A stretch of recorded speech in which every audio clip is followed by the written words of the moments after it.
novamente, não tem nada de novo, certo? Não é assim, é uma coisa diferente, tá, só tem lá. Não, né? É só assim, uma iniciativa da igreja que é diferente. Tem a RCC, tem iniciativa Shalom, tem isso aqui, e tem o Opus Dei. Tem gente que se identifica mais com a RCC, porque gosta mais daquela parte mais emotiva e tal. Tem gente que gosta mais... E tem gente que se identifica mais com o Opus Dei, que foi o meu caso, por exemplo, né? Que quando eu vi aquele produto, para mim, foi a iniciativa que mais se encaixou. No caso, eu me encaixei nela, né? E foi muito bom para mim. Então, o Opus Dei é uma instituição oficial da igreja, né? Que se chama prelazia pessoal, né? Não é uma ordem, não é uma diocese, não está sediada assim, a Opus Dei funciona em tal lugar, não. Ela funciona a partir do seu prelado. O prelado é como se fosse o bispo mais elevado lá em cima, né? O chefe da Opus Dei, por exemplo. E ele responde direto ao Papa. Ele não tem nenhum bispo intermediário a ele, né? Então, assim, tem um Papa, tem o prelado e tem a obra. Então, os padres da obra, eles têm uma ordenação própria. Eles não, por exemplo, o seminarista aqui do seminário da Fortaleza, para ele virar um padre da obra, ele tem que ir para Roma e fazer sua formação específica lá, né? É lá em Roma, né? Não tem, assim, eu não sei se tem, deve ter, né? Em São Paulo talvez tenha alguma coisa que faz uma parte inicial aqui, mas não saberia dizer. Mas eu sei que todos eles têm que ir para Roma e concluir esses estudos lá. Qualquer dúvida, qualquer informação a mais, padre, por favor. E assim, a coisa é desse jeito. Então, assim, os padres da obra, eles não são vinculados a nenhuma diocese. Por exemplo, o padre Marcos é encardinado na diocese de Anápolis, né? Pronto. O padre Edmilson é da diocese de Limoeiro do Norte, né? O padre Barreto, lá da obra, ele não tem negócio de diocese, não. Ele é um padre da obra. Ele pode ir para qualquer lugar do mundo, né? E ele responde ao prelado lá em Roma, né? Fundado por um santo, né? São José Maria, canonizado por outro santo, né? Então, assim, é uma instituição de altíssima importância na igreja, né? Que prega a santidade no meio do mundo, como eu já falei, né? E assim, esses são basicamente os 4 pilares do Opus Dei, né? Que é unidade de vida, vou dissecar um pouquinho melhor isso, né? A unidade de vida, a santificação do trabalho, a filiação divina e a piedade doutrinal. Esses são os pilares, né? Que a obra trabalha, né? O que seria essa unidade de vida, né? Bom, nós sabemos que o pecado original fragmentou a nossa alma, né?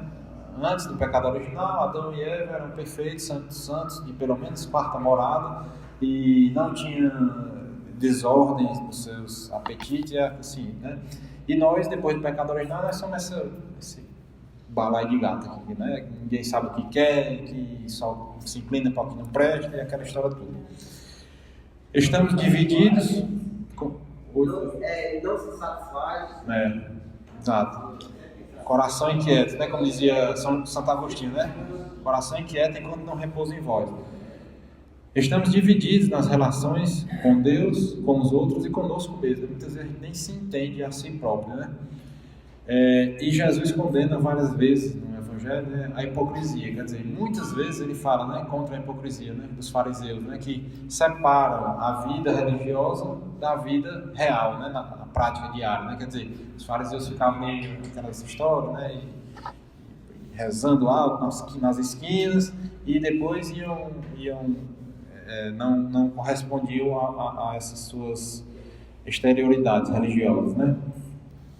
Então tudo isso, né, dificulta nosso apostolado, né? Quem tem, como a gente já comentou aqui, né, quem tem uma vida dupla, né, o camarada vive aqui na igreja e quando vai trabalhar frauda, né, ou assim, não faz a coisa como é para ser, por exemplo, ou não estuda, né, que no caso dos estudantes, e engana os pais. A gente tem muitos casos, né, o pai manda o filho para estudar na faculdade, não sei aonde, e depois vem a notícia, né, que o cara só gastava o dinheiro e não... É de duplicidade de vida, né? Não tem compromisso, não tem unidade de vida. E mais um ponto, né? Esse aqui também para mim foi demais, né? Quando eu li. Basicamente é o final, né? Que ele diz assim: tens te dado ao trabalho de meditar no absurdo que é deixar de ser católico ao entrar na universidade, ou na associação profissional, ou na academia, ou no parlamento, como quem deixa o chapéu à porta? Isso para mim foi muito impactante, né? Que eu vi que eu fazia isso primeiro, que eu nem era tão assim convertido ainda, não estava convertido, estava no processo, né? E eu vi isso, né? Como eu vejo ainda, né? Que você é católico aqui, entrou no consultório e pendurou o chapéu na porta, né? O catolicismo é lá fora, né? Então vamos aqui, o ginecologista vai botar DIU nos pacientes e outro vai fazer um aborto, e outro vai fazer uma vasectomia, e outro vai enganar o seu paciente, e outro vai, como a gente vê aí, né? O ginecologista estuprando o paciente sedado, anestesiado, e só que a gente vê isso na minha área, né? Que é uma área mais sensível, né? Mas em todas as áreas tem isso, né? O professor que vai lá perverter a cabeça dos alunos, né? Ou que vai fazer proselitismo político na sala de aula, ou exemplo de coisa ruim não falta, né? Então, assim, a gente não pode tirar o chapéu do catolicismo e pendurar na porta, né? É isso que São José Maria estava dizendo, que aquela hierarquia que já está dada nos mandamentos, né? Amar a Deus sobre todas as coisas, e assim vai descendo no grau de importância de observância de cada mandamento. A gente não pode perverter essa ordem. Primeiro Deus, depois a família, depois o trabalho, depois as outras atividades, lazer, sociais, etc. Então, não deixemos nosso chapéu do catolicismo na porta, né, onde a gente entra, né? Que é onde tem a história da unidade de vida, né? Que é o primeiro pilar da obra, né? Esse Forja é outro livro dele também, um dos 3 livros mais famosos. É o Caminho, Sulco e Forja. Forja, né? Porque Forja é aquela oficina em que se faz aquela parte metalúrgica, né? Fazer ferragens, né? De esquentar aqueles metais Isso.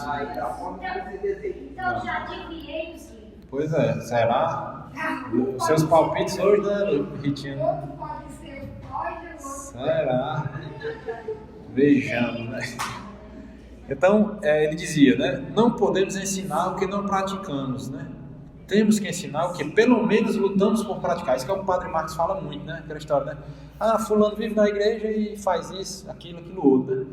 E como o Padre Marcos disse, imagine se não viesse para a igreja, né? E é isso. Não é que a gente só pode ensinar o que a gente já sabe fazer em perfeição, porque a gente não sabe fazer praticamente nada com perfeição, né? Mas a gente está buscando com esforço sincero, comprometido, e quando cair, se levantar, né? E tentar manter aquela linha, né? Não é que assim, só serve se for santo, né? Só serve para ensinar uma coisa da igreja se for santo.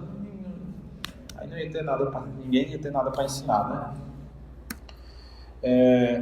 Não perder o fim último sobrenatural, que é isso, né? A questão, tudo que a gente for fazer tem que ter em vista a nossa salvação e, de preferência, a nossa santidade, para pular o purgatório, né? A ideia é essa. Esse aqui é aquela cruzinha lá do livro, do nosso símbolo aqui. A gente tem que focar lá, né? E assim, esses são os pilares, né? Os pilares que dá a unidade de vida, que dão, né? Que é o exame de consciência e a direção espiritual. O exame de consciência é a gente todo dia, né? Todo dia ver o que é que a gente fez, o que é que a gente não fez, o que é que era para a gente ter feito, o que é que a gente fez bem, o que é que a gente fez mal no nosso dia, né? E levar isso para a confissão. Levar isso para a confissão. A confissão, eu já disse aqui, né? Não é só para quando a gente peca mortalmente, né? Pequei mortalmente, vou confessar. Não é, né? A confissão é para isso, né? E tem mais, né? Tem a graça específica do sacramento, que é o que fortalecer a gente a não cair mais naquele pecado, né? Seja ele pecado grave, seja ele pecado venial. São José Maria, eu não vou saber onde é que ele escreveu isso, mas ele dizia, pecado grave, quando a gente comete, a gente está martelando um prego em Jesus. Naquela hora o soldado está martelando um prego, é como se quando a gente estivesse cometendo um pecado grave, a gente está pregando um prego daqueles. A gente está enfiando aquela lança nas costelas de Jesus, literalmente, né? Não é negócio de... Aí ele dizia, mas o pecado venial é como se desse uma cuspida na cara de Jesus, na hora que ele estava passando ali na Via Crucis, né? Então você gostaria de dar uma cuspida na cara de Jesus? Né? Não, é só um pecado venial, né? Ou um bofetão, né? Como tem lá na Bíblia, né? Os caras batiam nele, né? Então, assim, quando a gente para pensar desse ponto de vista, né? A gente vê, pecado é pecado, né? Assim, quando você ofende aos mandamentos, né? E o que Jesus mandou a gente fazer, isso deveria nos dar, né? Uma repugnância e um sentimento de reparação e desagravo para com Jesus, né? E para com Nossa Senhora também, que se imagine, aqui a gente volta para a história da meditação, a gente tem que imaginar, eu cometi um pecado venial agora, é como se eu estivesse dando uma cuspida no rosto de Jesus que passa e Nossa Senhora está vendo, né? Ela estava ali, né? Estava vendo. Então, assim, quanta tristeza a gente não causa a Deus, a Jesus, a Nossa Senhora, aos santos, a todos, ao fazer isso, né? Então a gente deve buscar exaustivamente evitar esses pecados veniais, né? É isso que São José Maria, ele batia muito nisso, né? Que a gente deve ter essa atenção extrema. Então ele separava, na verdade isso é da igreja, né? Separava o exame de consciência geral do exame de consciência particular. O exame de consciência geral é o que a gente faz, deve fazer, buscando achar se a gente cometeu algum pecado desse, matéria grave, né, contra um dos mandamentos da igreja, ou dos mandamentos de Deus mesmo, dos 10 mandamentos. E tem o exame particular, por quê? Porque todos nós temos os nossos vícios predominantes, né? Para mim pode ser um, para você pode ser outro. Para mim, de repente, a inveja não é tão importante, mas a ira é importante, então eu tenho que fazer um exame particular focado nesse defeito, nesse vício, e tentar gerar propósitos específicos para evitá-los, né? Se eu sou muito irado, eu tenho que fazer tal coisa para eu tentar evitar isso aí, e assim vai. Então, um dos focos... Aplacar essa aí. Isso. Um dos focos que eles têm muito forte na obra é esse exame de consciência diário, que era o que eu dizia quando eu ia falar com o padre Barreto, que é o padre lá que faz a minha direção, que ele dizia, eu perguntava, padre, a orientação deles é confissão, se possível, semanal, certo? Aí eu dizia assim, padre, tem o que dizer, né? Assim, 7 dias, né? Aí, tipo assim, pior é que tem, meu filho, tem, né? Como é que eu vou saber isso? Fazendo exame de consciência diário, né? Diário. Todo dia a gente vai encontrar problema na nossa vida. Agora, se você amortece a sua consciência, fecha os olhos, né? Não, eu vou fazer só dia de sábado, né? É a semana. Você não se lembra mais nem de ontem, né? Imagina de segunda-feira. Então, esse exame de consciência rigoroso, né? Você sistematizar o seu exame de consciência, né? Hoje o celular é muito bom, né? Você tem um exame de consciência aqui, você formula suas perguntas que você tem que se fazer todos os dias, né? Então, é uma prática muito saudável espiritualmente e prepara você para fazer uma confissão, não diria só válida, mas uma boa confissão, né? Como o próprio padre Paulo Ricardo bate muito nisso também. Porque só assim a gente vai conseguir as graças específicas desse sacramento, né? Que é um dos pilares da nossa igreja, né? E a direção espiritual, que é o quê? É isso, é você estar em contato direto com o sacerdote. No caso deles lá tem outros, chamam-se numerários, que são pessoas que não são sacerdotes, mas que vivem devotados à obra com voto de castidade, mas eles trabalham no meio do mundo, mas não se casam, moram lá no centro e tudo mais. Então a gente faz direção espiritual com essas pessoas que são os sacerdotes, com leigos, que muitas vezes a direção com os leigos acaba sendo até mais proveitosa. Por quê? Porque quando a gente está diante do sacerdote, existe aquela distância que é saudável, né? Aquela distância que a gente tem que colocar o sacerdote a gente não pode tratar o sacerdote como, né, um camarada qualquer, né? E quando você está diante de um leigo que tem esse mesmo, vou dizer poder, mas essa mesma função de fazer essa direção espiritual, e ele é leigo, no meu caso, o meu diretor espiritual lá, o numerário Diego, ele é médico também. Então, assim, veja só como para mim é bem mais natural falar dos meus problemas da minha profissão, porque se eu falar dos problemas da minha profissão para uma pessoa que não é da área, muitas vezes não vou me fazer entender, né? Então, essa direção espiritual é muito, muito, muito proveitosa, frutuosa. E com isso você vai identificando as pequenas falhas, as grandes, né, de preferência depois as pequenas, para poder você manter essa unidade de vida, né? O outro pilar é a santificação do trabalho, né? Bom, São José Maria também focava muito numa coisa que era a vida oculta de Jesus, né? Aqueles 30 anos que ficam ali antes da pregação pública de Jesus, que são meio que esquecidos, né? E São José Maria fazia muitas meditações sobre isso, né? Tipo assim, como seria Jesus aos 18 anos, né? Aprendendo a ser marceneiro com São José. Como é que ele fazia isso, né? Isso, por exemplo, quando ele estava dando alguma formação para estudantes, né?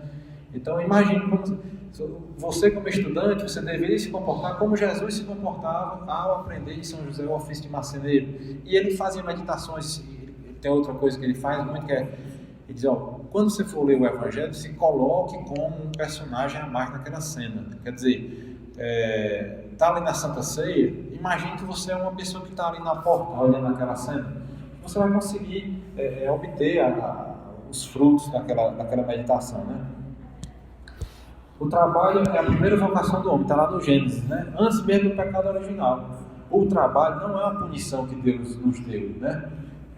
Quando Deus criou lá, Deus criou tudo e deu o jardim para que nós cuidássemos dele, né? Tá lá, não vou lembrar a citação ipsis literis, mas o trabalho já está ali. Depois a punição foi que o trabalho ia ficar esfalfante, né? Fatigante e daria muito trabalho para a gente obter os frutos. Mas o trabalho em si não é uma punição, né? Então, São José Maria batia muito nisso, que a gente não deve encarar o nosso trabalho como uma punição, e sim como um meio de santificação. Assim como o casamento é um meio de santificação, assim como o sacerdócio, assim como a vocação de cada um de nós. Que das nossas dificuldades é descobrir qual é a nossa vocação, né? E vocação não é profissão, né? Vocação é diferente de profissão. Profissão é uma parte, pode ser da sua vocação ou não, né? E Deus quer a nossa cooperação na criação, né? Deus pediu a Adão deu o nome aí dos animais, né? Foi Adão que nomeou os animais, Adão que trabalhou, e tudo que está acontecendo aqui até o fim dos tempos é a nossa colaboração com a criação, né? Tudo que se faz de bom aí, que o homem faz de bom, o homem está fazendo a partir da criação de Deus e trabalhando com ele. E a colaboração mais bonita que pode existir, uma das mais bonitas, né, que é gerar um filho, né? Que quando eu vi isso aí também eu achei interessante, que é a gente, um casal, colabora com Deus na criação de uma vida, né? Que é uma coisa muito bonita isso, né? Se você passa a encarar um matrimônio, os seus filhos dessa forma, muda totalmente, né? É diferente você pensar assim do que você pensar que filho é uma despesa, é uma preocupação, porque esse mundo está cheio de droga e não sei o que, aquilo latejo que a gente ouve nos ouvindo, né? Então, filho é uma bênção, né? Você está colaborando com Deus para criar uma nova vida. Já pensou que coisa mais impressionante, né? Como Deus é generoso deixar a gente fazer isso, né? A gente não fez nada para merecer isso aí, né? E no Evangelho tem lá dizendo, pronto, Jesus fazia tudo muito bem, né? Quer dizer, Jesus sempre fez tudo muito bem. Então, essa vida oculta dele, quanta coisa muito boa Jesus não fez, né? Durante essa vida oculta dele, né? E buscar sempre a perfeição humana, né? Que nada mais é do que o profissionalismo. Quer dizer, é você ter ordem, constância, competência, espírito de serviço e colaboração com o outro no trabalho. O trabalho da gente não é a função, vamos dizer, primordial do nosso trabalho, não é nos satisfazer, né? Eu trabalho por amor. Enfermagem, tem alguma enfermeira aqui? Enfermagem por amor, professor, medicina por amor. Bom, tem que ter, né? Mas, na verdade, a profissão da gente é uma forma da gente servir o próximo, né?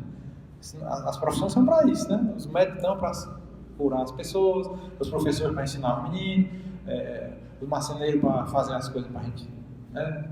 E assim vai. Não é para a gente, eu não consulto a pessoa para mim, só pensando naquele valor, por exemplo. Ali você está colaborando com o bem-estar do próximo, né? Que é aquilo que Jesus falava também, né? Quando fizeram algo para um desses pequeninos, né? Vestiu quando estava nu, deu comida quando tinha fome, deu água quando tinha sede, visitou quando estava preso. Foi a mim que fizeste. Então, quando a gente faz isso, com esse fim sobrenatural que São José Maria escrevia, você está fazendo a oração e você está caminhando em direção à sua santificação. Não é diferente dar uma aula desse jeito, né? Vou dar aula para isso. Bande, mas eu vou ver se um daqueles sai, presta para a gente. Já foi uma colaboração muito boa, né? Que você deu, né? Exato. Então, e assim pode surgir o amor pela profissão, né? Mas o amor não é todo dia que a gente está trabalhando com amor, né? Às vezes dá certo, às vezes não dá, né? Mas a gente tem que ir. Exato. Então, retificar a intenção, que é outra orientação deles. Retificar a intenção nada mais é do que isso. Eu estou fazendo isso por quê? Né? Por que eu estou fazendo isso? Por que eu estou fazendo? Estou lavando esses pratos por quê? Porque senão vai ficar tudo podre aqui na pia. Ou porque eu quero que meus filhos comam numa mesa bonita, porque a beleza da casa e já uma mesa bem bonita posta dá uma imagem de beleza, de harmonia, que a harmonia máxima perfeita é Deus. É diferente, né? Tudo que a gente for fazer, se a gente deixar um pouquinho a preguiça de lado, parar para pensar um pouquinho, tudo que a gente está fazendo, a gente pode dar esse fim sobrenatural. E é o que São José Maria dizia. Quando ele via uma pessoa doente ou sofrendo, ou quando morria, e assim, uma tragédia, alguma coisa, ele dizia: quanto sofrimento em vão nesse mundo, que podia ser aproveitado para a santidade de tantas outras pessoas. Pessoas que não têm fé, né, que sofrem, e segundo a nossa fé, sofrem em vão, né? Podiam aproveitar aquele sofrimento, unir-se a Jesus no sofrimento que ele teve, né? É o que a gente diz, sei lá, você está doente e de repente aquela sua doença, você fala: meu Deus, estou sentindo essa dor aqui, eu vou colocar essa dor como se fosse uma gotinha daquela no sacrifício lá da missa, né? Como se eu estivesse participando, sabe? O Senhor sofreu muito mais do que eu, mas eu vou, aceite como, né? A gente recebe um desenho do menino, né? Da gente, chega em casa, mamãe, desenha a senhora aqui, está lá, a mais feia do mundo, né? E a gente recebe com tanto amor, né? Porque não é a coisa em si, é a intenção, o amor que está envolvido naquilo ali, né?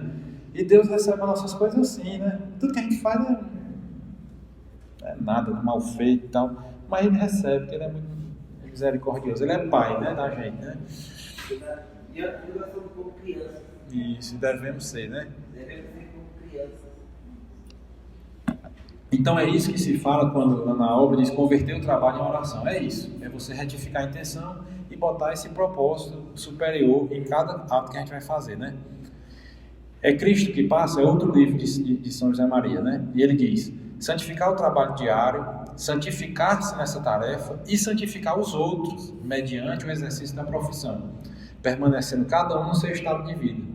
É o que ele dizia: não precisa eu virar um santo agora, botar um hábito de franciscano, uma corda na cintura, né? Não é isso. Dentro da minha profissão, eu procurar me santificar, me mortificando. Eu podia estar em casa já, mas apareceu esse outro paciente, vou atender.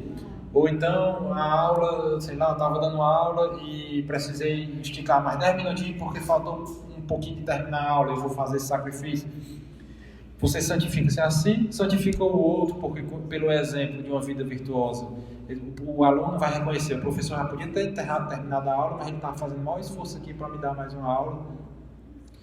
E cada um no seu estado de vida. Estado de vida é o lugar que você está naquele momento, né? Como professor, como marido, como esposa, como sacerdote, como lixeiro, como tudo, né? Em toda a profissão você pode santificar o seu trabalho.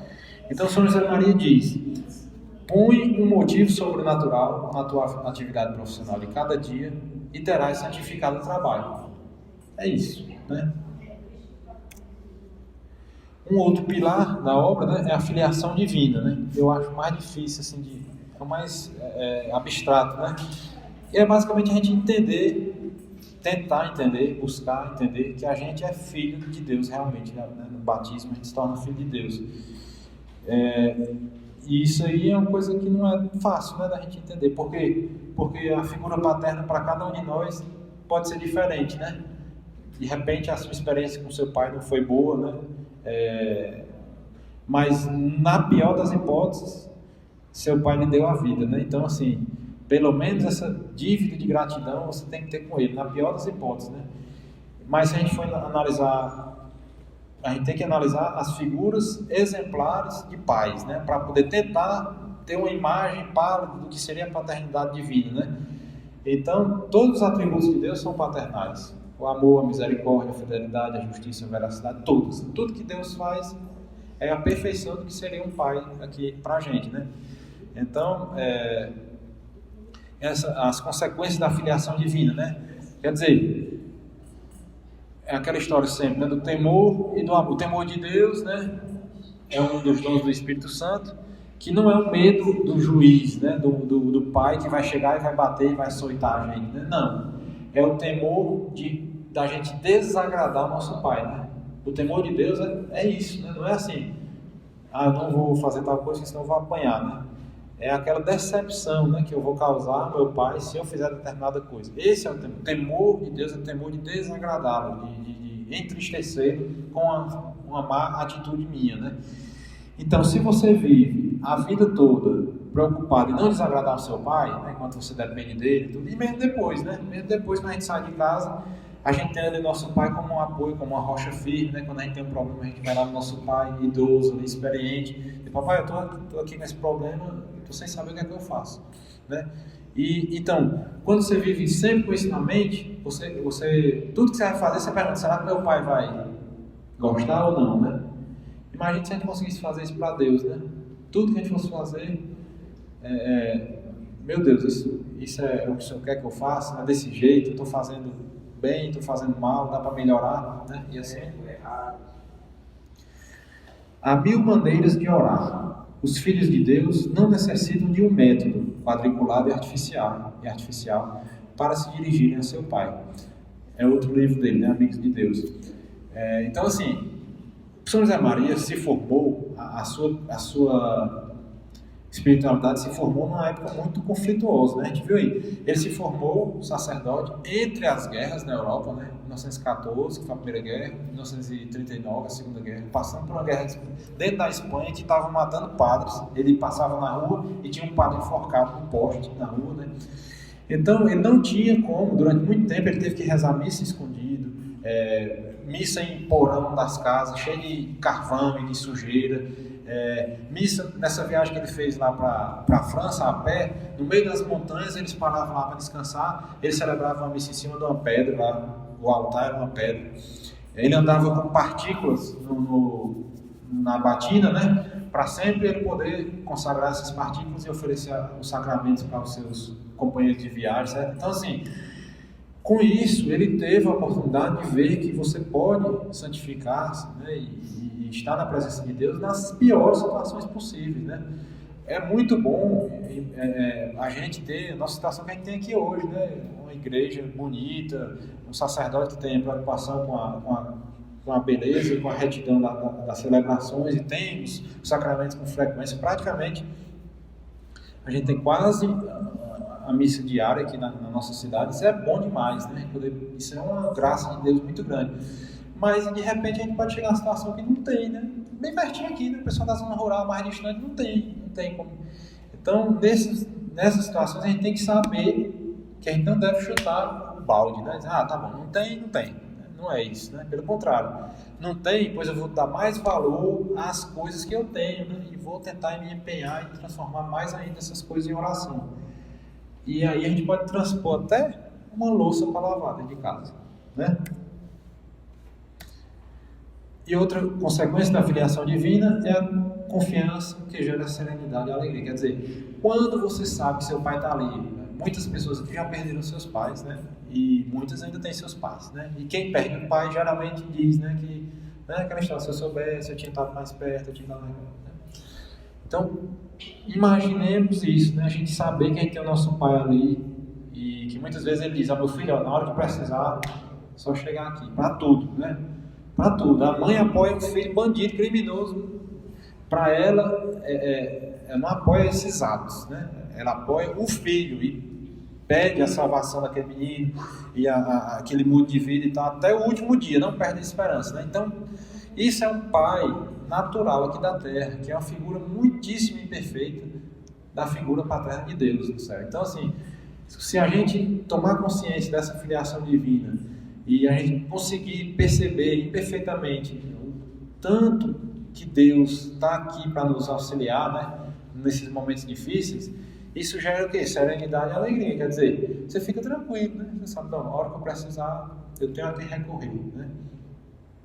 Então, contemplar com admiração tudo que saiu das mãos do Criador é contemplação no meio do mundo. É o que São José Maria diz também, né? Até você contemplar uma paisagem bonita, aquilo ali você pode converter em oração. Porque Deus é a bondade, é a beleza, é a harmonia, é a ordem, é a perfeição de tudo. Então, quando você vê uma paisagem muito bonita, tão perfeita, isso é muito bonito. Imagine o que é Deus, né? Então eu quero ver isso. Se eu estou achando bonito ver isso aqui, um quadro desse, qualquer coisa, né? Se eu estou achando bonito isso aqui, imagine quando eu vi a Deus face a face, né? O outro pilar é a piedade doutrinal. Piedade não é, assim, é entendida no nosso cotidiano como pena, né? Tem piedade de mim, pode ser entendido. Mas a palavra piedade quer dizer, é uma virtude devida dos filhos aos pais e por consequência aos familiares e por consequência à sua pátria e por consequência à igreja, né? Então, assim,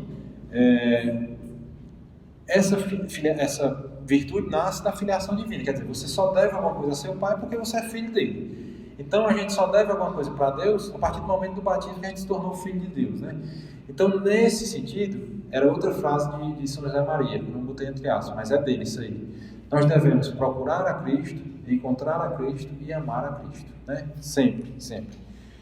Que quer dizer, a gente deve conhecer para amar e para poder servir, né? Basicamente é isso. E a piedade doutrinal quer dizer, é isso, é você saber como se conduzir perante a doutrina da igreja, que é o quê? É a formatação que foi dada dos ensinamentos de Jesus para nós. Então, ao mesmo tempo que ele fala aquela história de santificação do trabalho, no dia a dia, no meio do mundo aí, fazendo nossas coisas, mas a gente deve ter em altíssima conta, em altíssimo valor, as nossas obrigações como fiéis católicos perante a igreja, né? Então, assim, procurar entender, procurar participar da vida sacramental, da vida litúrgica, da melhor forma possível, né? E ele dizia, né? A gente deve ter a piedade de criança, quer dizer, uma criança para com o pai, né? Tem aquela confiança e tal, e a doutrina de teólogos, né? Idealmente, né? Quanto mais a gente souber do catecismo, da moral, da teologia moral, da doutrina social da igreja, tudo isso aí vai favorecer que a nossa devoção, a nossa vivência sacramental seja mais perfeita. É totalmente diferente a gente tomar uma comunhão no dia da primeira comunhão, que a gente não entende nada, de depois de 20, 30, 40 anos estudando e vendo a história dos milagres eucarísticos, da força que a Eucaristia dá para nós, do que está contido ali. É totalmente diferente como a gente recebe a graça desse sacramento, né? Então, a gente deve procurar realmente a conhecer a igreja e executar, né? Piedade doutrinal permite alcançar a unidade de vida, santificação do trabalho e viver como os filhos de Deus. Quer dizer, se vocês observarem, esse último pilar, que é a piedade doutrinal, gera os outros três que eu falei antes, né? Buscar a finalidade única, as finalidades últimas, que é a sabedoria e a santidade. Já está ficando um pouco repetitivo, né? mais um ponto do livro Caminho, né? Que modo tão transcendental de viver bobagens vazias, e que maneira de chegar a ser alguém na vida, subindo à força de pesar pouco, de não ter nada, nem no cérebro, nem no coração. O que ele está dizendo aqui? Vocês subindo na vida aqui, né? Materialmente, né? Estou enriquecendo, estou tendo destaque social, virei um prefeito, virei um deputado, virei um empresário, estou rico e que tal, a custo de pesar nada, né? A força de pesar nada, quer dizer, uma pessoa, o que é que pesa nada? É o que é vazio, né? Que não tem conteúdo, né? É uma, como o Olavo de Carvalho diz, uma bolha de sabão, né? Quer dizer, uma bolha de sabão é bonitinha por fora, mas não tem nada dentro, né? É uma coisa que aí vem uma pessoa e estoura. Quando a bolha de sabão, quando a pessoa morre, a pessoa vazia dessa aí é como uma bolha de sabão que estourou, né? Não deixou nada, né? Então, assim, a gente deve criar esse conteúdo de vida, né? Bom, e o ponto máximo aqui, tanto da piedade doutrinal como a espiritualidade da obra, é o plano de vida, que é o quê? É você ter um plano de vida para todas as suas ações, desde o ponto de vista espiritual, familiar, no trabalho e nas outras atribuições sociais, lazer, etc. Então, participar da Santa Missa diária, eles incentivam, se você tiver a possibilidade, de participar da Santa Missa diária, desde que observadas as devidas exigências, né, de sacramento. A oração mental, né, dividida em vários momentos do dia, eles orientam pelo menos 2 ou 3 momentos de oração mental, né, que é aquilo que a gente faz aqui, a meditação, né, você pegar um trecho do Evangelho, ou um livro desse, como os livros deles, são livros para oração mental, né, você pegar um ponto desse e meditar, trazer para a sua vida aquele ponto e ver o que é que te responde, né. A meditação do Evangelho diário, a leitura do Evangelho diário, o rosário meditado, apesar de que São José Maria diz que o pior texto que tem é o texto não rezado, né? Porque assim, existe o texto que a gente reza de forma distraída, dirigindo e tal, e existe o texto que você reza ali, naquele momento você está realmente comprometido, meditando os mistérios e tal, etc. Então, tem diferença de mérito? Claro que tem, né? Mas é como ele dizia, o pior texto é o texto não rezado. Nem que seja... Inclusive, eles têm uma prática, até achei estranho quando eu vi a primeira vez, eles, nos retiros, eles rezam o texto caminhando.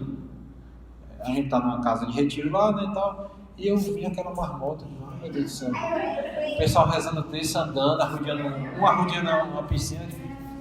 Aí foi depois que eu fui descobrir, por quê? Porque São José Maria, nessas viagens de fuga, né, para a Europa e tal, ele não abria mão de rezar o texto todos os dias. E os caras já estavam mortos de cansado, né? Ou então, mesmo fora da guerra, né? Quando ele tinha os retiros, as pessoas vinham do seu trabalho e tal, cansados. E para conseguir rezar o texto, só conseguia rezar o texto andando, porque se parasse, dormia, né? Então ele teve essa sensibilidade de rezar dessa forma, né? Então, ele fomenta muito essa devoção mariana, que é o texto. Inclusive, ele escreveu um livrinho que foi onde eu aprendi a rezar o texto de uma forma mais apropriada. Ele tem um livro com pequenos pontos também de meditação em cada mistério, bem pequenininho e bom. A leitura espiritual é um pouco diferente, né? É você... Visita o Santíssimo Sacramento. Visita, né? Sempre que possível. Dentro do centro tem uma capela, cada centro deles eles têm isso aí, ele tem uma capela, né? Celebram a missa todos os dias. E para nós que estamos aqui no meio do mundo, eles orientam uma visita ao Santíssimo todo dia, que inclusive concede indulgência plenária, né? Meia hora de oração mental diante do Santíssimo, mediante as outras exigências, indulgência plenária, né? Bom, e a leitura espiritual é um pouco diferente da leitura de meditação, né? A leitura de meditação é essa que a gente viu aqui, dos pontos do caminho, por exemplo, ou tem outros livros como A Imitação de Cristo, ou, deixa eu ver aqui, As Glórias de Maria, de Santo Afonso. E assim, tem vários livros, que não é um livro, uma história contínua. Pronto, os livros de São José Maria, as homilias dele, ele tem homilias que tratam de um ponto específico, você vai meditar sobre aquilo ali. A leitura espiritual é quando você pega um livro de conteúdo espiritual, mas que tem uma continuidade, você vai ler do começo até o final. Por exemplo, a biografia de um santo, um livro, por exemplo, o livro da vida de Santa Teresa, as moradas de Santa Teresinha, e assim vai. São livros que têm um percurso, né? E você vai lendo aquilo ali e tentando absorver aquele conteúdo de forma mais integral. O exame de consciência, que eu já falei mais detidamente, o oferecimento das obras, tudo que você vai fazer, né? A direção espiritual E o retiro de silêncio, que foi outra coisa interessante que eu achei, que eu não conhecia nada, né? Foi o primeiro retiro que eu fui. E o retiro que eles praticam chama-se retiro de silêncio, que não pode falar. A gente fica lá 2, 3 dias calado, né? Só fala para responder à missa o que é isso, né? O silêncio tem uma coisa muito gritante a nos dizer, né? Como é que é? O silêncio eloquente, né? Por quê? Porque a gente só para olhar para nós mesmos quando a gente está em silêncio, né? E a nossa vida hoje é aquela história, né? De zoada no pé do ouvido todo tempo. A gente não quer ter silêncio, né? A gente quer estar distraído todo tempo. Porque no momento que a gente está em silêncio, nem que a gente não queira, a gente para olhar para dentro, né? E o que a gente vai ver geralmente não é coisa boa, né? Aí a gente quer se dispersar, né? Uns menos, outros mais. Uns menos ali só com o rádiozinho ligado na hora da louça, né? E outros mais, né? Na cachaça, né? Para se dispersar mesmo, para não ter silêncio de nada, ou na droga ou no tudo mais, né? Então, assim, o retiro de silêncio é uma experiência muito interessante nesse sentido. Você para refletir realmente. Isso é claro que é intermediado por várias outras práticas no retiro, né? São meditações, por exemplo. Esse primeiro retiro que eu fui lá, foram 8 meditações de meia hora só sobre a parábola do filho pródigo. Quer dizer, imagine, são 4 horas, né, de palestra de um padre extremamente preparado, o padre Milton, falando só sobre a parábola do filho pródigo, né? Imagine que riqueza, né? Então, no meio dessas meditações, tem as visitas ao Santíssimo, tem retiro com outros, né? Mas esse detalhe do silêncio que eu achei muito interessante e foi muito bom para mim nessa experiência. Você dá sobre o crescimento de obras, né? Assim, uma prática assim, simples, mas basicamente aquilo que a gente falou, né? Assim, tudo que a gente for fazer, você retificar a intenção, né? E conscientemente, né? Oferecer essas obras a Deus, né? A Jesus. Você pode fazer uma pequena oração, uma pequena ejaculatória, né? Por exemplo, eu desenvolvi a minha ejaculatória quando eu vou trabalhar, né? Eu sempre, nas minhas orações, quando eu vou trabalhar, eu digo: Senhor, fazer com que eu veja a vossa face no rosto do meu paciente que sofre. Por isso que eu fui, aos poucos nas minhas orações, foi aparecendo isso aí para mim, certo? E isso a gente tem a capacidade de fazer, né? Tudo que eu for fazer, você vai criando e vai ficando ruim, depois você vai melhorando, e para mim essa daí deu certo. E eu não consigo, né? A maioria das vezes eu não vejo o rosto de Jesus no rosto do meu paciente, mas pelo menos eu estou tentando. Todo dia, antes de eu ir trabalhar, eu faço isso, e se eu vi um paciente, valeu muita coisa já, né? E assim nos alunos, nos meninos em casa, em tudo que a gente vai fazer, né? Retificar a intenção, lembrando, retificar a intenção é tirar o fim natural, quer dizer, eu quero fazer isso só para obter determinado resultado aqui. Não, eu quero fazer isso pelo bem do próximo, para a glória de Deus, sempre, né? A gente consegue fazer isso 24 horas por dia? Mas quando a gente for santo, a gente consegue, né? A gente vai apontando para lá, né? Tem um livrinho, Tratado da Presença de Deus, uma coisa assim, do Frei Irmão Lourenço. É um livrinho pequeno que foi a vida de um rapaz que ele morreu jovem, e esse livro eram cartas que ele escreveu para o padre dele lá, o confessor dele, ou era o bispo. E ele dizendo isso, naturalmente, assim, como ele conseguia estar na presença de Deus 24 horas por dia, né? E ele vai falando: não, quando eu faço tal coisa, eu faço assim, eu fico ruim, quando eu me esqueço de estar na presença de Deus um pouquinho, eu já peço perdão, aí eu faço oração. Quer dizer, e ele até pedia para não ser publicado isso aí, era como se fosse uma conversa íntima em particular, mas o padre lá, né, acho que era o bispo, viu o grau de santidade daquele rapaz naqueles escritos, né? Que era com a maior honestidade possível, né? O cara estava escrevendo para o seu confessor, não era para publicar, não era para nada disso. E ele publicou esse livro, né? E é muito bom de ler. Ajuda a gente a como a gente conseguir realmente estar na presença de Deus a maior parte do tempo por dia, né? Teria alguma coisa para acrescentar? Não só isso, é só que de manhã, na sua oração, você já pode fazer.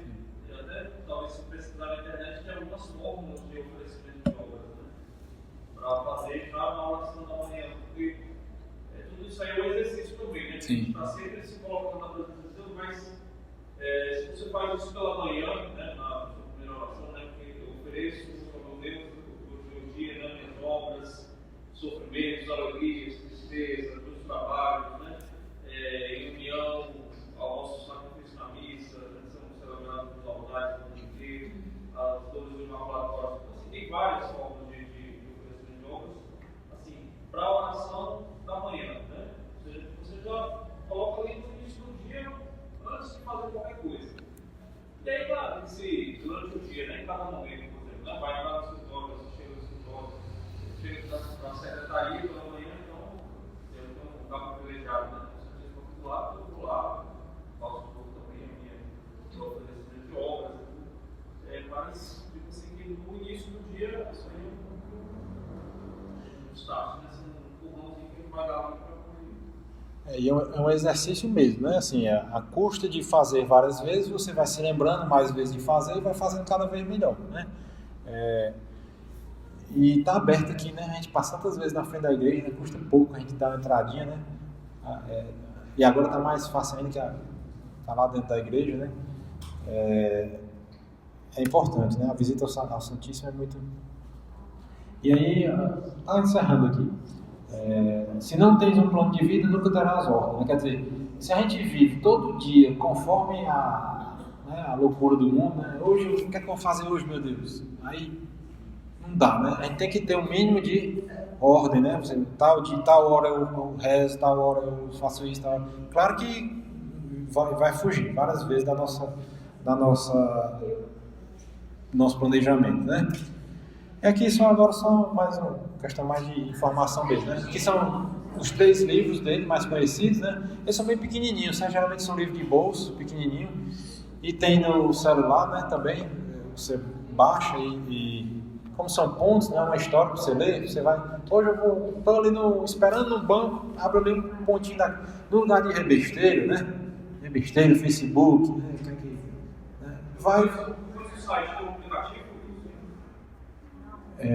Não sei. Eu sei que o do Padre Fausto tem mais umas coisas dele, não, mas é fácil de encontrar. Assim. E ele é pequenininho também, dá para carregar em todo lugar. Né? Bom, e tem também no Instagram, por exemplo, tem um Instagram que chama Café com Escrivá. Todo dia eles botam um ponto desse. Pronto, não precisa comprar o livro não, né? Basta curtir esse perfil aí todo dia você vê qual é o ponto que eles botaram e você vai ver se aquilo ali se aplica na sua vida, né? Esse Centro Cultural Alvorada é o centro masculino, né, que é separado, né? Os centros do Opus Dei são separados por sexo. O Centro Alvorada é o que eu frequento lá, é masculino, e o das meninas é o Centro Mar Alto, certo? Os dois é em Fortaleza. Fortaleza foi o primeiro centro do Opus Dei no Norte e Nordeste do Brasil. Abriram agora recentemente em Recife, mas ainda no Nordeste está bem incipiente. Eles viajam para fazer palestras e encontros em outros lugares, né? Mas fixo mesmo, só lá em Fortaleza e em Recife, eu acho. Esse aqui é o Padre Barreto, esse é o meu diretor espiritual. Ele foi o primeiro sacerdote brasileiro ordenado pelo Opus Dei, o primeiro. E ele conviveu com São José Maria, né? Na sua formação lá em Roma, ele conviveu assim, frequentemente com São José Maria, né? Ele é daqui de Juazeiro do Norte, ele é cearense, por coincidência, né? Esse aqui é o Padre Milton. O Padre Milton é uma figura fantástica, certo? Que quem tem esse aplicativo de som, né, de Spotify principalmente, procura o nome dele aí, que tem as meditações dele, que ele dá nos retiros para as mulheres, porque o Padre Barreto é responsável pelo centro masculino, o Padre Milton é responsável pelo centro feminino. Então, geralmente, as meditações que tem lá no Spotify são meditações para mulheres. Mas não tem isso, né? Que são temas universais. E são muito boas as meditações do Padre Milton. E já deve ter lá mais de 100, com certeza tem. São meditações de 30 minutos, muito boas mesmo, muito boas. Aqui é o o oratório lá do centro masculino, que a gente frequenta lá, né? É coisa para pouca gente, né? Assim, porque a gente não tem acesso às missas dele lá, diárias, né? Só os padres, no caso, os numerários que moram lá no centro mesmo. São um pouco, 12, 13 pessoas, né? Então é uma salinha aqui, talvez um quarto desse nosso auditório aqui, mas tudo muito bonito, porque o São José Maria tinha sempre essa visão de embelezar as coisas, tudo, né? Porque a beleza é um dos transcendentais de Deus, que a gente chama, né? Que é uma das perfeições de Deus é a beleza. Então, tudo que a gente tem que fazer, essa casa que a gente vê, casa que nem reboco tem, a casa feia, isso aí só agride a nossa alma, certo? A gente viver numa cidade feia, numa casa feia, não é porque é pobre que não pode ser bonito. Quantas casinhas pobres, simples, a gente vê na zona rural, bonito, né? Um jarrinho, uma flor, a casinha limpa, o terreiro varrido e tal. Isso é beleza. Beleza não quer dizer opulência, não quer dizer... Aí a gente vai jogar de qualquer jeito, né? Não é, né? Tem que tentar prezar por isso. Esse aqui é outra figura, né? O Padre Fausto, né? O Padre Fausto também, acho que foi um dos primeiros padres que veio para cá, para o Brasil, né? Ele é espanhol, mas ele está aqui no Brasil desde muito tempo, desde a década de 60, eu acho. E ele também tem muito material na internet, muitas meditações dele aí também, muito bom. E muitos livros, né? Pronto. Vários livros, tem um site dele que está aí, tudo isso eu vou botar no grupo, né? No site dele tem todos os livros dele de graça, para baixar em PDF, né? Muitos livros. E ele instituiu uma coisa interessante, que é a novena do trabalho, né? Ele percebeu, quando ele chegou no Brasil, que o brasileiro tinha uma prática muito forte de novenas, né? Sempre teve isso, né? E ele acabou agregando isso na obra, né? Na novena, ele tem várias novenas, mas a mais conhecida é a novena do trabalho, né? Aqui os livros dele, são alguns, né? Que ele tem muito mais livros, ele escreveu muito, e são muito bons os livros dele. E aqui o ponto mais conhecido do São José Maria, né? Esse é o mais conhecido, né? Que é: queres de verdade ser santo? Cumpre o pequeno dever de cada momento, faz o que deves e está no que faz. Quer dizer, o modo de presença do ser humano, nunca canso de dizer isso, né? O modo de presença do ser humano não é a presença física, é a presença espiritual. Quer dizer, se a gente está conversando com uma pessoa e a pessoa está distraída, ela não está ali, não é assim? Você está comendo numa mesa, está todo mundo com o celular, não tem ninguém ali, né? Os bichos, as coisas estão presentes materialmente. Esse microfone está aqui, ele está aqui. Mas vocês, quem está prestando atenção está aqui, quem não está, não está aqui, né? A presença do ser humano é a presença pela inteligência, pela atenção. A atenção é a forma principal de funcionamento da inteligência. Então, assim, não é fazer só fazer o que deve, né? Tudo isso está concluído nesse pontinho aqui, nessa última frase. Tudo que a gente for fazer, a gente tem que fazer, que é o nosso dever, mas a gente tem que estar presente no que a gente está fazendo, né? Não adianta estar fazendo outra oração lá, pensando lá, não sabe o que é que eu vou fazer, ou na viagem, no que é que tem em casa, na conta que eu tenho para pagar. Eu não estou presente ali, eu só estou fazendo a coisa de forma mecânica, né? E assim a gente pode extrapolar para todas as nossas atividades.